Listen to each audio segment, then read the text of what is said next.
Hello વિદ્યાર્થી મિત્રો, chapter 1નો lecture number 8.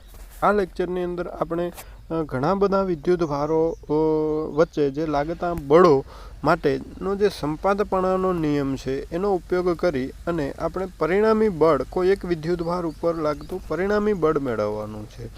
બરાબર. તો સિસ્ટમ ઓફ પાર્ટિકલ છે, બરાબર, સિસ્ટમ ઓફ ચાર્જ છે. તો ઘણા બધા વિદ્યુત ભારોનું બનેલું તંત્ર હોય અને એમાંનો કોઈ એક વિદ્યુત ભાર છે. આવી રીતે ઘણા બધા કોઈ એક બિંદુવત વિદ્યુત ભારો હોય અને એમના લીધે કોઈ એક વિદ્યુત ભાર આપણે લઈએ કે એના ઉપર આમના લીધે લાગતું બળ છે, બીજા વડે લાગતું બળ છે, ત્રીજો કોઈ વિદ્યુત ભાર છે એમના વડે લાગતું બળ છે.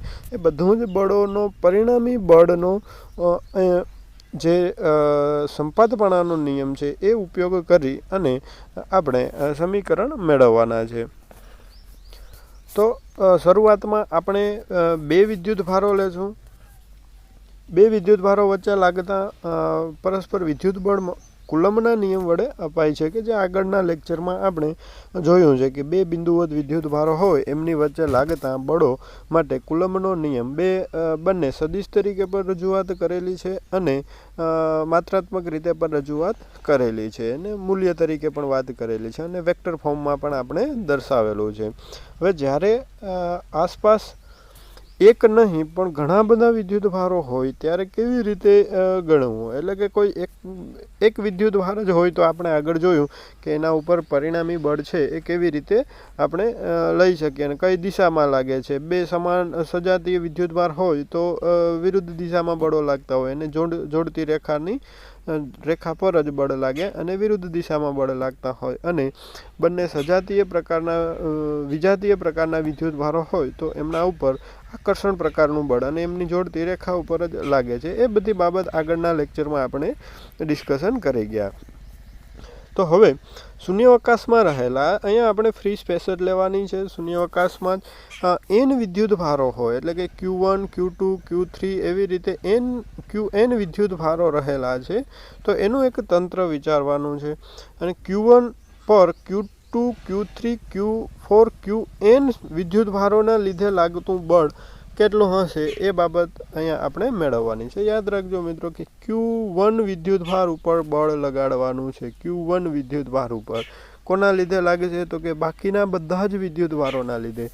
Q2 હશે તો એમના વડે બળ લગાડશે, Q3 હશે તો એમના વડે પણ બળ લગાડશે, Q4 હશે એવી રીતે Qn વિદ્યુત ભારો છે તો એ પણ એના ઉપર બળ લગાડશે અને આ બધા જ બળોનો સદિશ સરવાળો આપણે કરવો પડશે. કુલમ્બનો નિયમ આ પ્રશ્નનો જવાબ આપવા માટે પૂરતો નથી. યાંત્રિક ઉદ્ગમ ધરાવતા બળોનો સમાંતર બાજુ ચતુષ્કોણના નિયમ પ્રમાણે સરવાળો થાય છે. તેનું સ્મરણ કરો અને સ્થિત વિદ્યુત ઉદ્ગમ ધરાવતા બળો માટે પણ શું આ સત્ય છે? એટલે જનરલી આપણે બે બળો લાગતા હોય એમના માટે સમાંતર બાજુ ચતુષ્કોણના નિયમનો બે મેથડ છે જનરલી, કે એક રિઝલ્ટન્ટ ફોર્સ નક્કી કરવા માટે બે મેથડ છે. એક તો એના ઘટકો પાડો, બધા જ બળો છે એમના ઘટકો પાડી અને એના હોરિઝોન્ટલ કમ્પોનન્ટ લ્યો Fx અને વર્ટિકલ કમ્પોનન્ટ લ્યો સિગ્મા Fy, એ બધાનો સરવાળો કરી દો તો એ આપણને પરિણામી બળ ના બે ઘટકો મળી જશે. અને બીજી એક મેથડ છે એ સમાંતર બાજુ ચતુષ્કોણ, જેમ કે એક બળ, એક કોઈ ફોર્સ આપેલું છે F1 અને બીજું કોઈ ફોર્સ F2 છે. તો એ બંનેનો F2ને પેરેલેલ એક વેક્ટર F1ના હેડમાંથી ડ્રો કરો અને F1ના ને પેરેલેલ F2ના હેડમાંથી એક વેક્ટર એના જેવો ડ્રો કરો અને એનાથી બનતો જે સમાંતર બાજુ ચતુષ્કોણ છે એમાંનો આ એક રિઝલ્ટન્ટ વેક્ટર થશે. બરાબર છે. તો આવી રીતે આપણે સમાંતર બાજુ ચતુષ્કોણના નિયમની મદદથી બે બળો છે F1 અને F2, બે વેક્ટરો છે, એ બંનેનો પરિણામી વેક્ટર નક્કી કરી શકાય. એ જ મેથડ અહીંયા આપણે ઉપયોગમાં લેવાની છે. જુઓ કે તમે અહીંયા જોઈ શકો કે એક Q1 વિદ્યુત ભાર અહીંયા આપેલો છે. Q1 વિદ્યુત ભાર ઉપર જે બળ લગાડે છે. બાકીના બે વિદ્યુતભારો ડાયાગ્રામમાં આપેલા છે આપણે, કે એક Q2 વિદ્યુતભાર છે અને Q3 વિદ્યુતભાર. આમ ટોટલ 3 વિદ્યુતભાર છે, પરંતુ Q1 વિદ્યુતભાર, એક વિદ્યુતભાર ઉપર કેટલા બળ લાગશે? તો કે બે વિદ્યુતભારોના લીધે બળ લાગી શકે. એક તો Q2ના લીધે અને Q3ના લીધે. તો Q2ના લીધે જે બળ લાગશે, અહીંયા આપણે એવી પ્રણાલી સ્વીકારી લેશું કે બધા કાં તો સજાતીય વિદ્યુતભારો જ છે, એટલે કે બંને પોઝિટિવ હશે તો બંને પોઝિટિવ છે, Q3 પણ પોઝિટિવ જ છે, બરાબર. તો એક અપાકર્ષણ પ્રકારનું બળ લાગશે અને જે Q2 અને Q1ને જોડતી રેખા ઉપર જ હશે. તો એ બળને આપણે કેવી રીતે દર્શાવવામાં આવે એ આગળના લેક્ચરમાં આપણે જોયું છે, બરાબર. Q1 ઉપર લાગતું બળ હોય અને Q2ના લીધે તો એને F12 વડે દર્શાવવામાં આવે, કારણ કે 2ના લીધે અને 1 ઉપર બળ લાગે છે અને એને આવી રીતે દિશા તરીકે આપણે એમની જોડતી રેખા ઉપર લાગશે અપાકર્ષણ પ્રકારનું બળ. એ વેક્ટર અહીંયા F12નો વેક્ટર આપણે દર્શાવ્યો છે. ત્યાર પછીથી Q3ના લીધે, એટલે F કોના ઉપર લાગે છે? તો કે 1 ઉપર જ લાગે છે, તો અહીંયા 1 જ આવશે. અને કોના લીધે લાગે? તો કે હવે 3ના લીધે લાગતું બળ આપણે લેશું. તો 3ના લીધે 1 ઉપર લાગતું બળ એ પણ એમને જોડતી રેખા ઉપર હશે અને અપાકર્ષણ પ્રકારનું બળ હશે, તો એને F13 વેક્ટર વડે આવી રીતે દર્શાવી શકાય. તો અહીંયા તમે જોઈ શકો કે બે બળો છે, એક F12 અને F13. એ બંનેનો પરિણામી વેક્ટર સમાંતર બાજુ ચતુષ્કોણ ડ્રો કરવો પડે, એટલે F12ને પેરેલલ અહીંયા આપણે વેક્ટર ડ્રો કરશું, F13ને પેરેલલ વેક્ટર ડ્રો કરશું અને એમનો રિઝલ્ટન્ટ વેક્ટર એને આપણે F1 કહેશું. એટલે આવી રીતે F1 છે એ કોનો પરિણામી વેક્ટર છે? તો કે બંનેના સદિશ સરવાળા બરાબર છે કોનો? તો કે F12 વેક્ટર અને F13 વેક્ટર, બરાબર છે. આ બંનેના સદિશ સરવાળા બરાબર એ પરિણામી સદિશ F1નું મૂલ્ય પણ હશે અને એની દિશા છે એ દિશા પણ આપણે લઈ શકાય કોઈ tan θ એંગલની મદદથી, બરાબર છે, કે જે આપણે 11thની અંદર ભણી ગયા. અને એક્ઝામ્પલની અંદર એક આપણે એક્ઝામ્પલ પણ સોલ્વ કરશું આમના રિલેટેડ. પ્રાયોગિક રીતે એવું ચકાસવામાં આવ્યું છે કે કોઈ વિદ્યુતભાર પર બીજા સંખ્યાબંધ વિદ્યુતભારોના લીધે લાગતું બળ તે વિદ્યુતભાર પર ત્રીજા વિદ્યુતભારને લીધે એક તરીકે લાગતા બળોના સદિશ સરવાળા જેટલું હોય છે. એટલે સંપાતપણાનો નિયમ જ અહીંયા આપેલો છે કે દરેકનું ઇન્ડિવિજ્યુઅલ જે બળ લાગે છે એ બધાના સદિશ સરવાળા બરાબર બળ લાગતું હોય. એ જ નિયમને આપણે સંપાતપણાનો નિયમ કહેશું, બરાબર છે. કોઈ એક પાર્ટિકલ ઉપર ઘણા બધા બળ લાગતા હોય, જેમ કે F1 plus F2 plus F3, આવી રીતે બધા જ બળો છે, બધાનો સદિશ સરવાળો કરો, એના ઉપર નેટ પરિણામી બળ રિઝલ્ટન્ટ ફોર્સ F લાગતું હોય.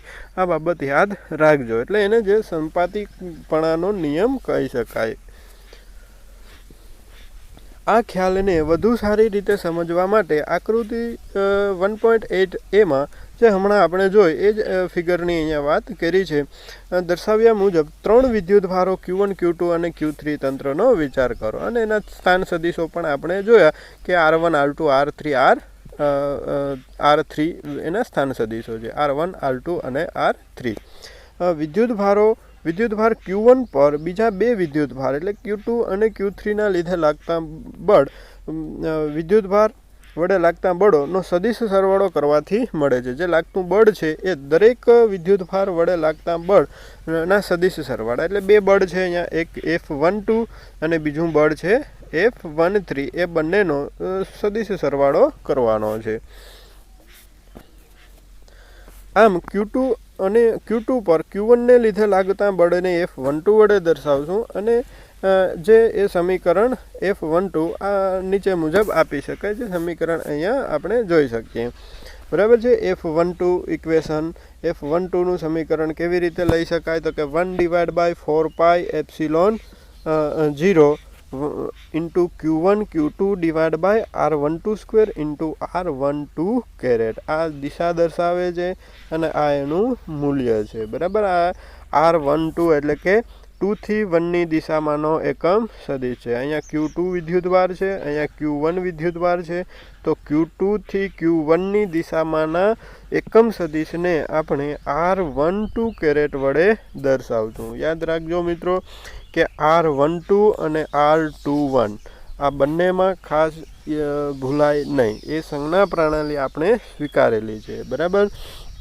આ 1 થી 2 ની દિશામાંનો એકમ સદિશ છે અને આ 2 થી 1 ની દિશામાંનો એકમ સદિશ છે। આ દિશા દર્શાવે 1 ની, આ દિશા દર્શાવશે 2 ની। કોની સાપેક્ષે? તો કે આ 2 ની સાપેક્ષે, આ છે એ 1 ની સાપેક્ષે। તો બંને એકબીજાથી વિરુદ્ધ દિશાના હોય છે, બરાબર છે। R12 = -R21 લઈ શકાય। તો એના તરીકે આપણે અહીંયા બળને પણ રજૂ કર્યું છે કે જેનું મૂલ્ય તો આપણે જોઈ શકાય કે 1/4πε0 Q1 Q2 / R12²। R12 એટલે કે બંને વચ્ચેનું અંતર છે અને R12 કેરેટ એટલે એમની દિશા છે। F12 ની દિશા છે એ Q2 થી Q1 ની દિશામાં લાગે છે। અહીંયા 2 છે, અહીંયા 1 છે, બરાબર। એવી રીતે હવે તે જ રીતે Q1 પર Q3 ને લીધે લાગતું બળ F13 વડે દર્શાવશું અને એને કેવી રીતે ઇક્વેશન લખી શકાય? તો કે વેક્ટર F13 = 1/4πε0 Q1 Q3, કારણ કે બંને વિદ્યુતભારો।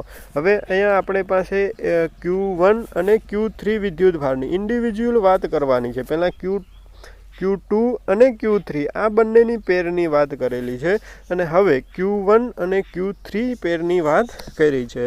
તો એમના ઉપર લાગતું છે બળ છે, એમની દિશા કઈ હશે? તો કે Q3 થી Q1 ની દિશામાં હશે। તો એના એકમ સદિશને આપણે R13 વડે દર્શાવી શકાય કે 3 થી 1 ની દિશામાંનો એકમ સદિશ, બરાબર છે, એ એકમ સદિશ છે। અને અંતર કેટલું છે? તો કે Q1 અને Q3 વચ્ચેનું અંતર કે છે R13², બરાબર। આ પ્રમાણનું આ ઇક્વેશન, બંને ઇક્વેશન, એકને 1 આપણે આપી દઈએ, એકને સેકન્ડ ઇક્વેશન આપીએ છીએ, બરાબર। હવે શું કરશું?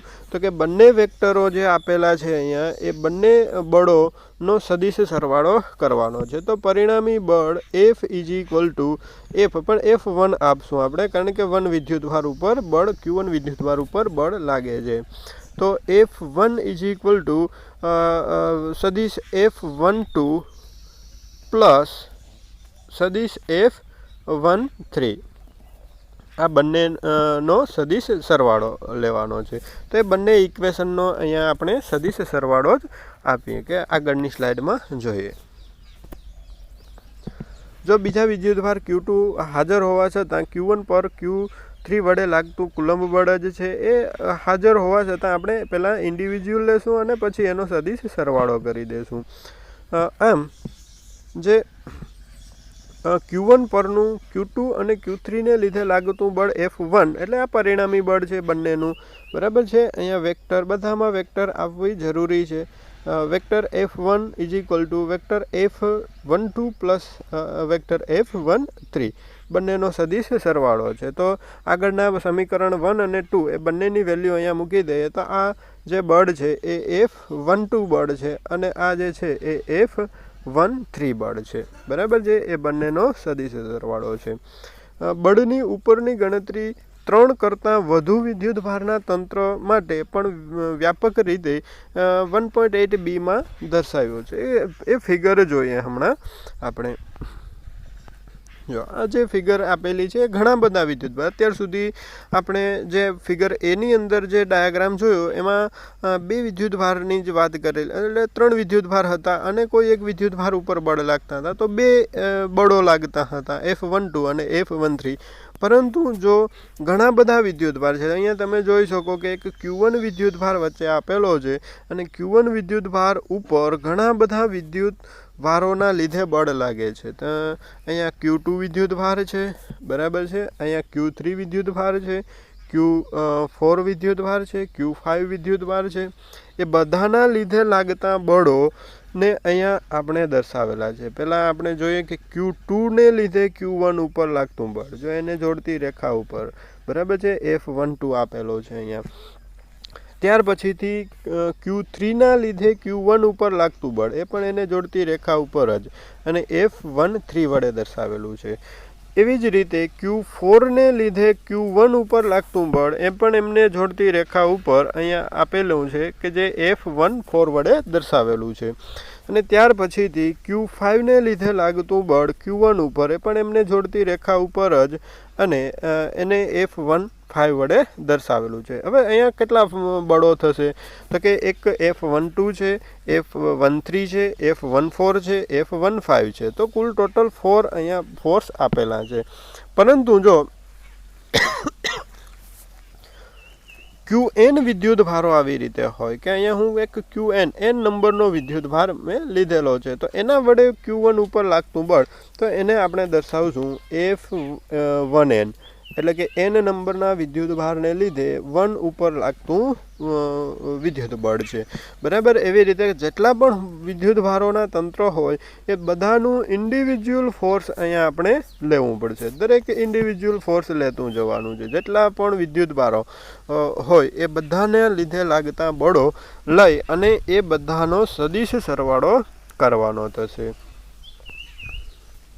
એટલે અહીંયા આપણે ઘણા બધા વિદ્યુત ભારોની વાત કરી છે કે સંપાતપણાનો સિદ્ધાંત જણાવે છે આપણને કે Q1, Q2, Qn વિદ્યુત ભારોના તંત્રમાં Q1 પર Q2ને લીધે લાગતું બળ કુલમ્બના નિયમથી મળે છે તે જ છે. એટલે કે એ બળ એ જ છે પણ બધા જ વિદ્યુત ભારોનો પછી સદિશ સરવાળો કરવાનો થશે. તે બીજા વિદ્યુત ભારો Q3, Q4, Qnની હાજરીને લીધે અસર પામતું નથી, એટલે બદલતું નથી.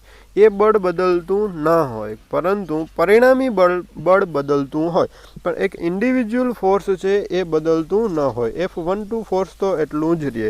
પછી તો 3 વિદ્યુત ભાર હોય, 4 વિદ્યુત ભાર હોય કે n નંબરના કોઈ પણ વિદ્યુત ભાર હોય, પણ F12 વિદ્યુત ભાર છે, F12 બળ છે એ બદલતું ન હોય. બરાબર.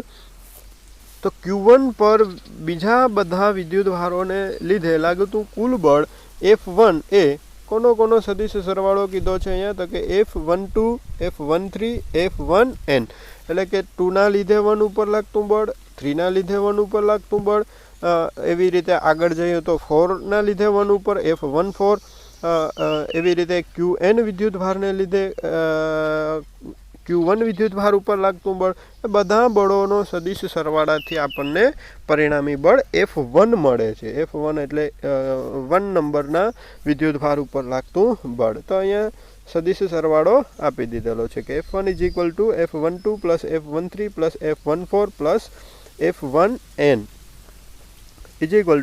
બધા જ ઇક્વેશન છે એ ઇક્વેશન અહીંયા આપણે હવે ડાયરેક્ટ ઇક્વેશન આપી દીધેલું છે કે થોડું સિમ્પ્લિફિકેશન કરીને 1/4πε0 બધામાંથી કોમન નીકળશે.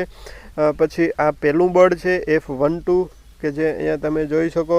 F12 બળ કેટલું થશે તો કે 1/4πε0 Q1 Q2 /r12² અને × r12 એવી જ રીતે F13 બળ છે એ Q1 Q2 Q1 Q3 /r13² × r13 અને એવી રીતે n નંબરનો કોઈ વિદ્યુત ભાર હોય તો એનું બળ 1/4πε0 Q1 Qn /r1n² × r1n². આ n નંબરના વિદ્યુત ભારની દિશા છે, એ વિદ્યુત ભારને લીધે લાગતા બળની દિશા છે r1n².